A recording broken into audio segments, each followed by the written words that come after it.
जय हिंद दोस्तों, स्वागत है आप सभी का आपके अपने परिवार द लॉजिकल साइंस में।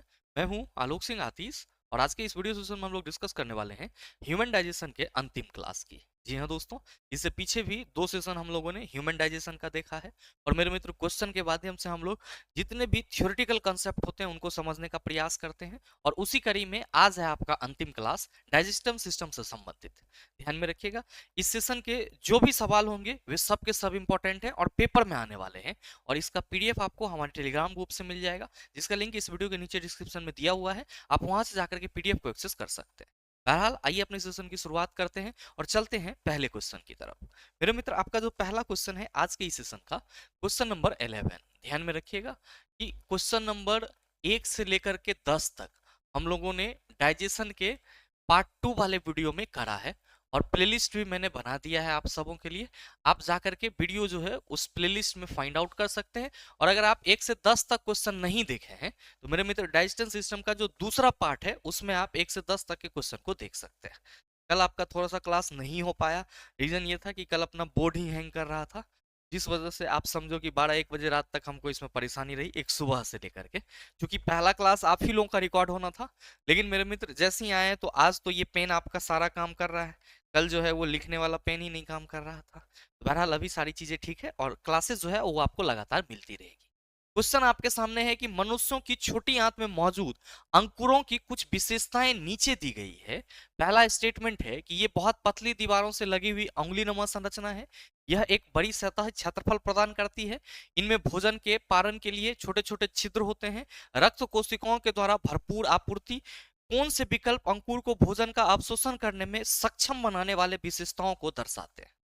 4 स्टेटमेंट हैं जिसको आपने सुना। पूछा जा रहा है कि इन चारों में से कौन कौन से ऐसे स्टेटमेंट हैं जो छोटी आंत में मौजूद जो विली अंकुर होते हैं उनकी जो भोजन को अवशोषण करने की क्षमता होती है या उसकी जो सक्षमता होती है उसको बताती है। आप सभी कहेंगे कि गुरुजी ये छोटी आंत में जो विली पूछा जा रहा है इसके बारे में तो आपने बताया था। बिल्कुल मेरे मित्र, आप सभी ये ध्यान देना कि आपका जो स्मॉल इंटेस्टाइन है, छोटी आंत है, तो छोटी आंत के 3 महत्वपूर्ण भाग होते हैं। छोटी आंत के कितने महत्वपूर्ण भाग होते हैं? 3 महत्वपूर्ण भाग होते हैं। कौन कौन सा? तो पहला होता है ड्यूडेनम। पहला कौन सा होता है? ड्यूडेनम। दूसरा होता है आपका जेजुनम और तीसरा होता है आपका इलियम। इलियम। अब मेरे मित्र ये जो इलियम है किसका? छोटी आंत का। इसी इलियम में क्या मिलता है? तो सर जो उसकी दीवार होती है उसमें आपको इस तरह का उंगली नुमा संरचना मिलता है। ये जो आप देख रहे हैं फिंगर लाइक स्ट्रक्चर, ये फिंगर लाइक स्ट्रक्चर आपको कहाँ मिलता है? तो सर छोटी आंत के जो इलियम वाला हिस्सा होता है वहां मिलता है। अब मेरे मित्र ये जो छोटी आंत में उंगली जैसा संरचना मिलता है इसको हम लोग क्या कहते हैं? बिली कहते हैं या फिर इसी को हम लोग रसांकुर कहते हैं। क्या कहते हैं? रसांकुर कहते हैं। और मेरे मित्र ये क्या करता है तो आप सभी ध्यान में रखना, ये भोजन के अवशोषण का कार्य करता है। आप सबों को मालूम है कि छोटी आंत में जब भोजन का संपूर्ण पाचन हो जाता है, कंप्लीट डाइजेशन हो जाता है, तब जो भोजन होते हैं वो अपने जटिल रूप से सरल रूप में आ जाते हैं, मतलब सरल ग्लूकोज के रूप में आ जाते हैं। जाहिर सी बात है कि इस पचे हुए भोजन से हमें ऊर्जा भी मिलनी चाहिए।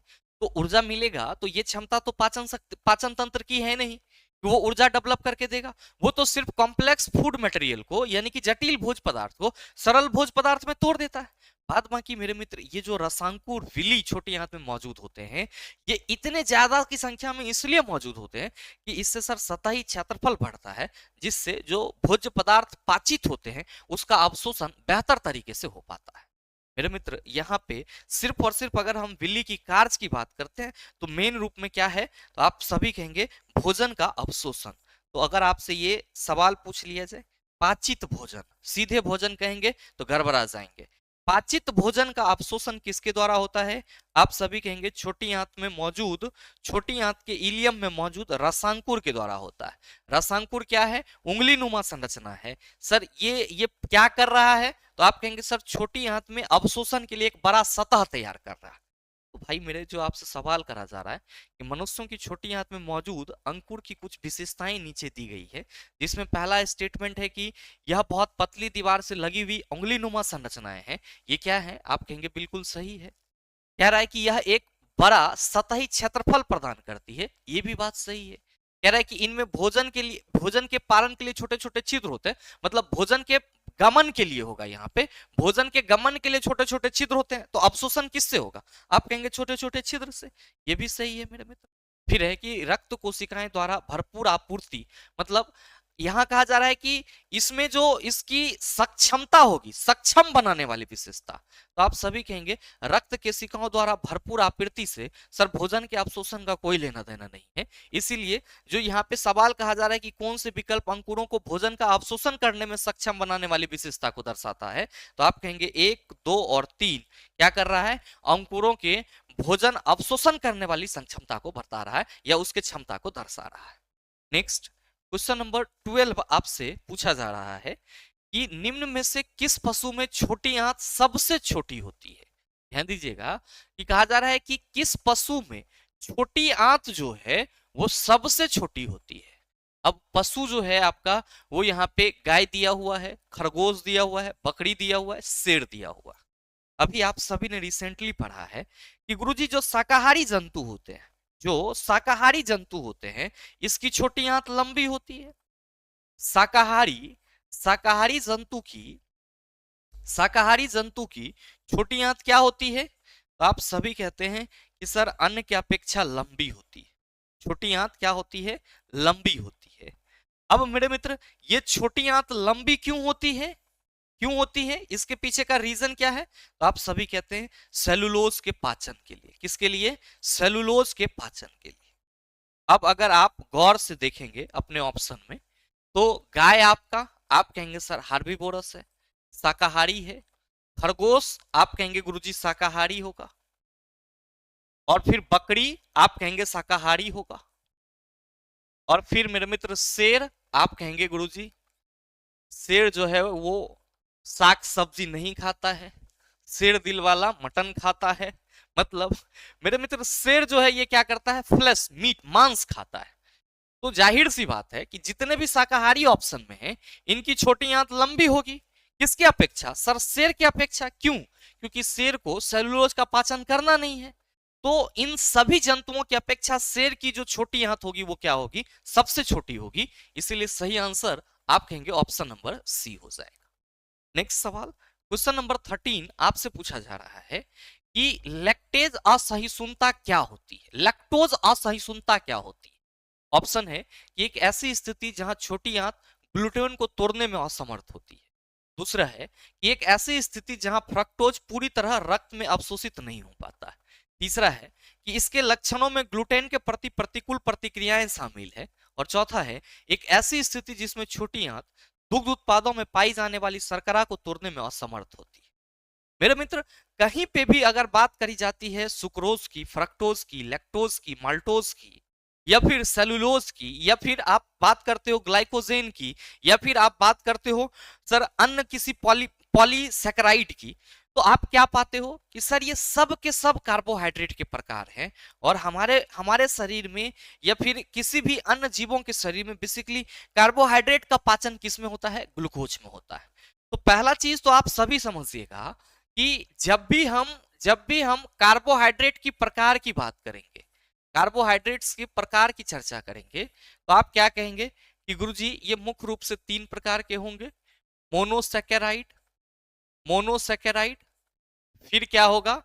डाइसैकेराइड, डाइसैकेराइड, और फिर क्या होगा सर? पॉलीसैकेराइड। क्या होगा? पॉलीसैकेराइड। याद रखना कि मोनोसैकेराइड में कौन आ जाएगा? तो सर ग्लूकोज आ जाएगा। फिर कौन आएगा? आप सभी याद रखेंगे फ्रक्टोज आ जाएगा। फिर आप सभी कहेंगे कि गुरुजी ग्लूकोज फ्रक्टोज के बाद जो गैलेक्टोज होगा, गैलेक्टोज होगा वो भी आ जाएगा। अब डाइसैकेराइड में कौन आएगा? तो आप सभी कहेंगे गुरुजी सुक्रोज आ जाएगा, सुक्रोज आ जाएगा, माल्टेज आ जाएगा, लैक्टेज आ जाएगा। ये सब क्या है? Disaccharide carbohydrate. और पॉलीसैकेराइड में कौन आ जाएगा? आप सभी कहेंगे गुरुजी सेलुलोज आ जाएगा, ग्लाइकोजेन आ जाएगा। ये सब के सब क्या होंगे? तो सर जो हमारा पॉलीसैकेराइड कार्बोहाइड्रेट है वो होगा। अब मेरे मित्र आपसे सवाल ये है कि लैक्टोज असहिष्णुता क्या होती है। अब आप सबों को मालूम है कि जो लैक्टोज है वो क्या है, आप कहेंगे एक प्रकार का कार्बोहाइड्रेट है। सर क्या है, एक प्रकार का कार्बोहाइड्रेट। तो मेरे मित्र आपको ये ध्यान में रखना होगा कि लैक्टोज असहिष्णुता का मतलब क्या हुआ। लैक्टोज जो है उसके साथ हमारा बॉडी ढंग से बिहेव नहीं कर रहा है। अब किसी भी भोजन के साथ हमारा बॉडी ढंग से बिहेव नहीं करेगा मतलब उस भोजन को नहीं पचा पा रहा है। तो मेरे मित्र जो दुग्ध प्रोडक्ट होते हैं या आप कह सकते हो जो दुग्ध उत्पाद होते हैं, जो दुग्ध उत्पाद होते हैं उसमें क्या होगा, आप कहेंगे लैक्टोज। और जब हमारे बॉडी के द्वारा सर जो दुग्ध उत्पाद है उसको ढंग से नहीं पचाया जा सकेगा तो उसको हम लोग क्या कहेंगे, लैक्टोज असहिष्णुता कहेंगे। जो आपका ऑप्शन है ये एक ऐसी स्थिति जहां छोटी आंत ग्लूटेन को तोड़ने में असमर्थ होती है। तो मेरे भाई आप सभी क्या कहोगे कि गुरुजी ये जो ग्लूटेन है ये गेहूं में पाया जाता है। और जब हमसे ये कहा जाता कि वैसी स्थिति जहां पे हमारा बॉडी जो है या हमारा छोटी आंत जो है वो रोटी को पचाने में असक्षम है, तब हम कहते कि गुरुजी ये बात सही होता क्योंकि गेहूं में ग्लूटेन होता है और ग्लूटेन में आप कहेंगे गुरुजी जो हमारा रोटी होगा वो गेहूं के आटा से या किसी भी अन्न आटा से बनेगा। अब मेरे मित्र ध्यान देना कि कहा जा रहा है कि एक ऐसी स्थिति जहां फ्रक्टोज पूरी तरह से रक्त में अवशोषित नहीं हो पाती है, फ्रक्टोज की यहाँ पे बात ही नहीं करनी है। अब मेरे मित्र इसके लक्षणों में ग्लूटेन के प्रति प्रतिकूल प्रतिक्रियाएं शामिल हैं, आप कहेंगे ये भी नहीं। यह एक ऐसी स्थिति है जिसमें छोटी आंत दुग्ध उत्पादों में पाई जाने वाली शर्करा, अब ध्यान देंगे कि शर्करा बोले तो कार्बोहाइड्रेट, अब दुग्ध उत्पाद में कौन सा शर्करा मिलेगा, आप कहेंगे गुरुजी लैक्टोज मिलेगा। तो वैसी स्थिति जिसमें छोटी आंत दुग्ध उत्पाद में पाए जाने वाली शर्करा को तोड़ने में असमर्थ होती है, मेरे मित्र क्या कहलाता है, लैक्टोज असहिष्णुता कहलाता है। सही आंसर ऑप्शन नंबर डी हो जाएगा। नेक्स्ट क्वेश्चन नंबर 14 आपसे पूछा जा रहा है कि मनुष्यों में भोजन के पाचन की प्रक्रिया डैश में शुरू होती है और डैश में पूर्ण होती है। आप सभी को मालूम है कि भोजन का जो पाचन है वो स्टार्ट बकल कैविटी से होता है। मनुष्य में यानी कि मानव में पाचन शुरू कहां से होता है, तो आप सभी को यह ध्यान में रखना होगा कि पाचन शुरू आपके मुख गुहा से हो जाता है, यानी कि बकल कैविटी से हो जाता है। और मेरे मित्र पाचन का जो अंत है वो कहां होता है, तो आप सभी ध्यान में रखना छोटी आंत में होता है। पाचन का अंत कहां होता है, छोटी आंत में होता है। तो सवाल है कि मनुष्य में भोजन के पाचन की प्रक्रिया डैश में शुरू होती है, आप सभी कहेंगे सर मुंह में शुरू होती है, और कहां पूर्ण होती है, तो आप सभी कहेंगे सर छोटी आंत में। तो right answer of this question is option number B. यहाँ पे पाचन शुरू और संपूर्ण पाचन ज्यादा सही रहेगा। पाचन शुरू हुआ मुख गुहा में और संपूर्ण पाचन कहां पे होगा, तो आप सभी याद रखेंगे छोटी आंत में। अच्छा याद रखना आप कि मुख गुहा में किसका पाचन होगा, स्टार्च का पाचन होगा। किसका, स्टार्च का पाचन होगा। और चला इसके बाद भोजन कहां जाएगा, आप कहेंगे गुरुजी आमाशय में जाएगा। तो आमाशय में आपका जो है आंशिक रूप से प्रोटीन एवं वसा का पाचन होगा। प्रोटीन एवं वसा का पाचन होगा। और मेरे मित्र आप सभी ध्यान में रखना कि आमाशय के बाद भोजन छोटी आंत में जाएगा और छोटी आंत में कार्बोहाइड्रेट, प्रोटीन, फैट, इनका क्या होगा, संपूर्ण पाचन यानी कि कंप्लीट डाइजेशन होगा।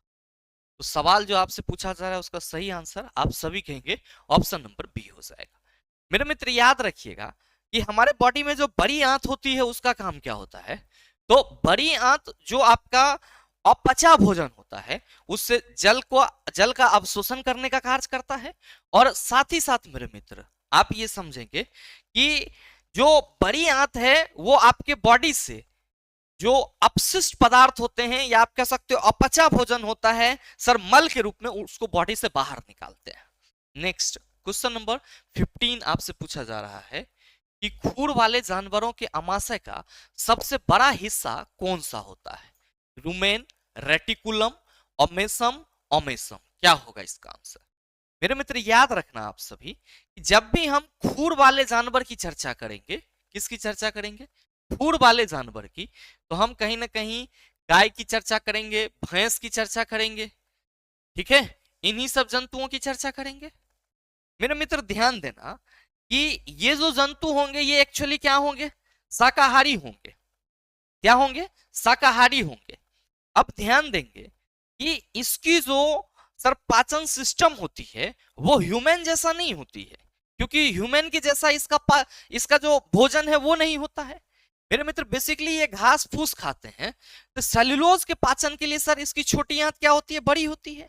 लेकिन मेरे मित्र अगर हम किसी भी गाय या किसी भी भैंस के सर पाचन सिस्टम को समझते हैं तो आपको ये ध्यान में रखना होगा कि चूंकि ये सब क्या करते हैं, तो सर ये सब पहले अपने भोजन को सर जुगाली करते हैं, या आप कह सकते हो कि सर ये अपने भोजन के साथ जुगाली करते हैं। आप कहेंगे ये क्या कह रहे हैं, हम नहीं समझ रहे हैं।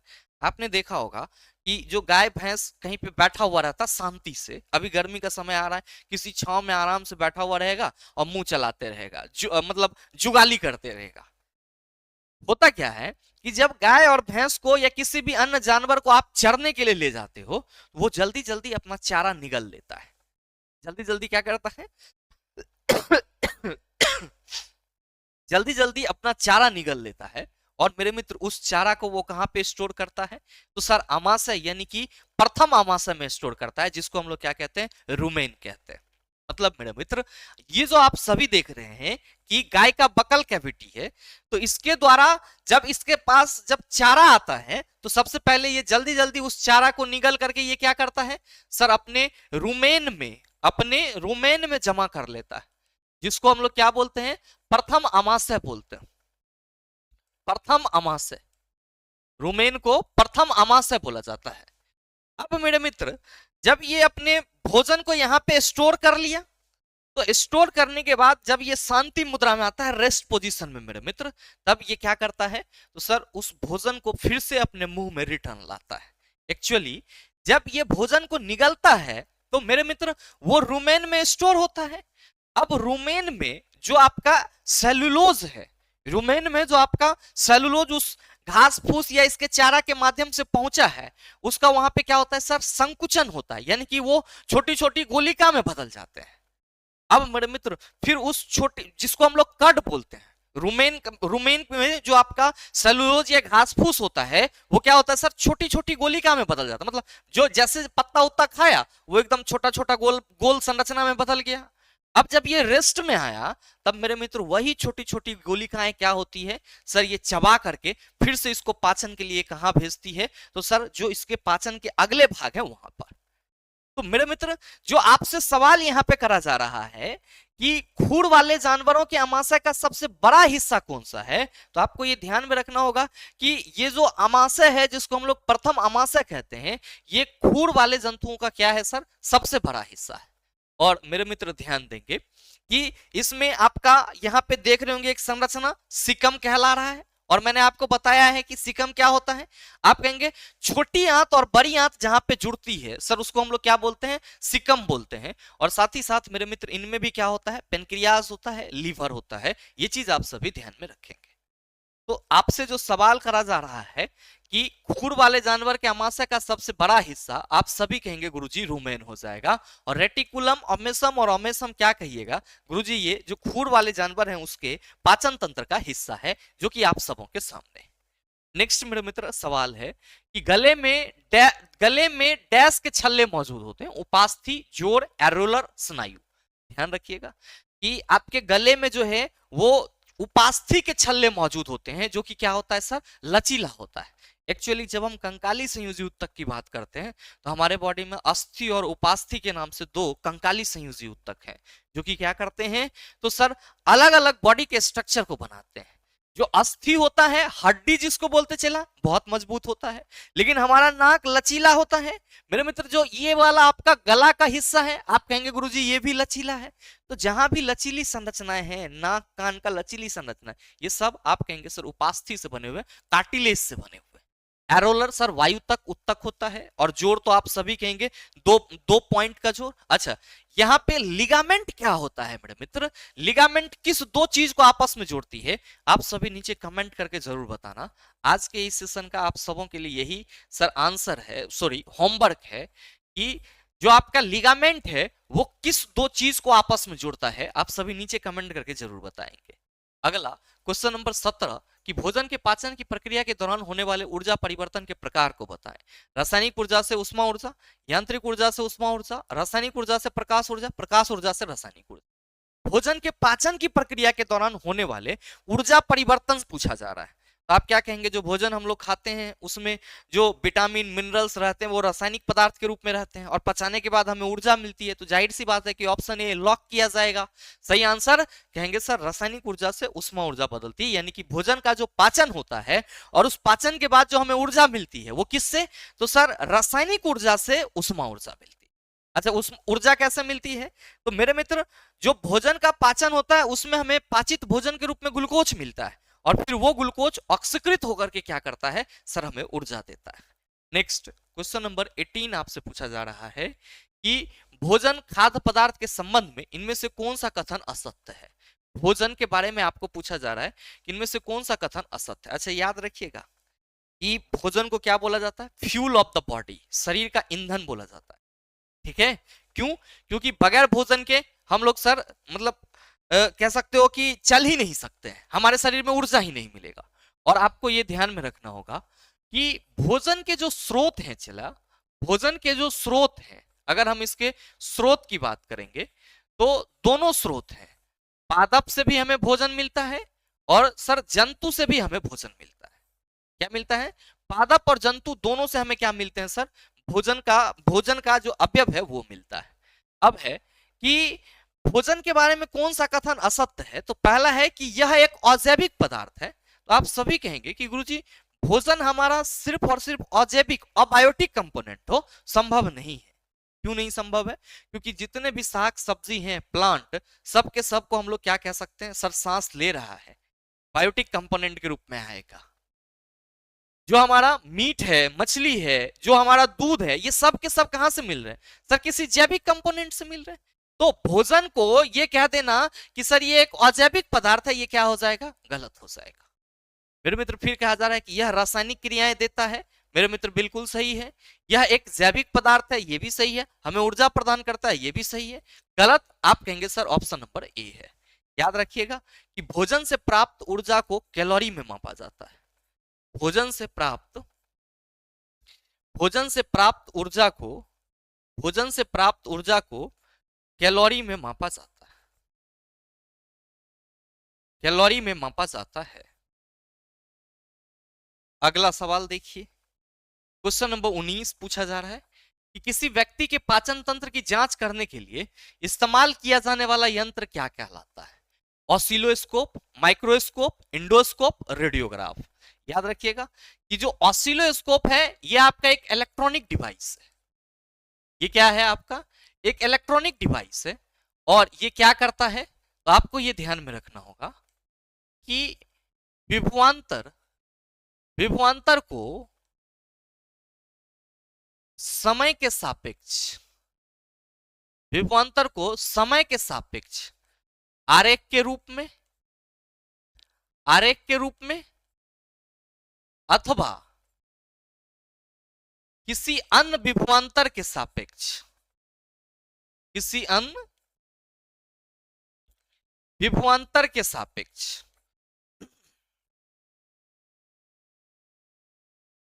एक आरेख को दर्शाता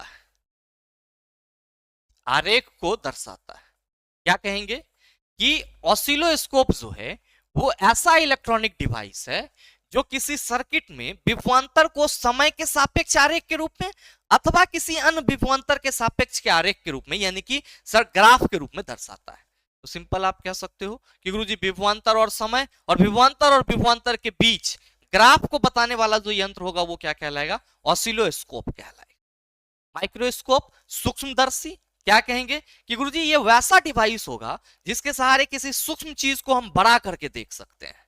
और मेरे मित्र रेडियोग्राफ, आप सभी कहेंगे कि गुरुजी जो चिकित्सा जगत में एक्सरे बोला जाता है ये एक्चुअली क्या है, रेडियोग्राफ है।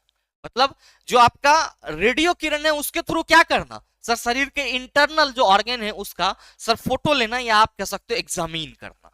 उसी तरीके से मेरे मित्र ये जो इंडोस्कोपी है ये क्या है, तो आप सभी ध्यान में रखेंगे कि आपके पाचन तंत्र की जांच करने के लिए इस्तेमाल किया जाने वाला यंत्र है।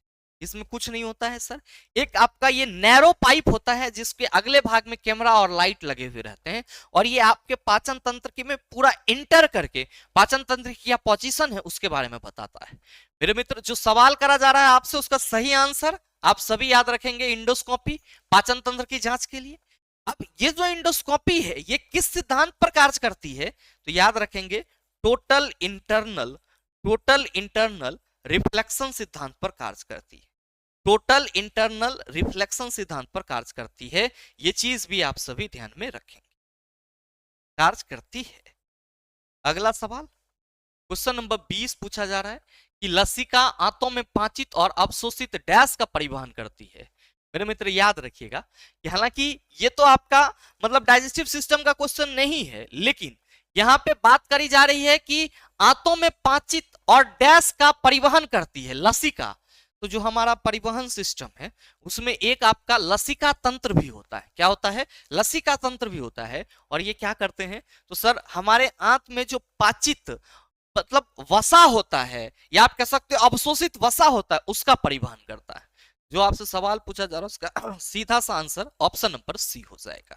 बाद बाकी एंजाइम आप सभी समझ रहे हैं, क्या कहेंगे कि गुरुजी ये जैव उत्प्रेरक बायो कैटलिस्ट कहलाते हैं। क्यों, क्योंकि ये जो भोजन की पाचन होती है उसकी अभिक्रिया को तेज कर देता है। कैटलिस्ट का मतलब ही होता है कि किसी भी अभिक्रिया को तेज कर देना या मंद कर देना। लेकिन ये जो आपका एंजाइम है ये क्या है, तो आप सभी कहते हैं कि गुरुजी ये वैसा कैटलिस्ट है जो पाचन क्रिया में क्या करता है, बहुत महत्वपूर्ण योगदान देता है। कार्बोहाइड्रेट से हमें सर लंबे समय तक ऊर्जा मिलती है, प्रोटीन हमारे बॉडी के मसल्स को डेवलप करता है।